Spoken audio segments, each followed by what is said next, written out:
В Ленском объединенном речном пароходстве состоялось торжественное закрытие навигации. Даже в связи с климатическими и гидрологическими трудностями план перевозок на этот год был выполнен 16 октября и стал выше, чем в прошлом году. Навигация 2017 года, она была не менее сложной 2016 года. Но Ленское объединенное речное пароходство решило все задачи, мы все обязательства свои выполнили, навигацию закончили, все, суда стоят в плановых местах отстоя. Мы готовы к началу навигации 2018 года. С наступлением холодов речные суда впадают в спячку. Зимуют они прямо во льду.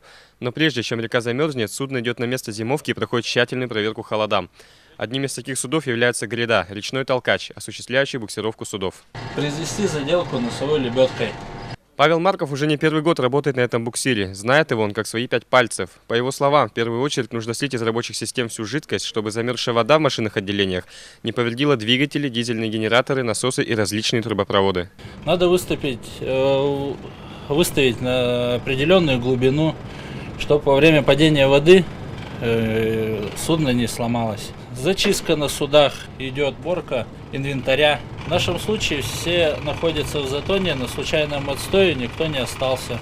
Также, по словам специалистов, перед зимовкой необходимо максимально освободить верхние палубы и трюмы, чтобы судно стало как можно легче и приподнялось над уровнем реки. Чем меньше площадь судна будет погружена в воду, тем меньше повредится его обшивка, когда ударят морозы. Благодаря всем этим инструкциям суда прослужат долгую верную службу и будут готовы к навигации в 2018 году.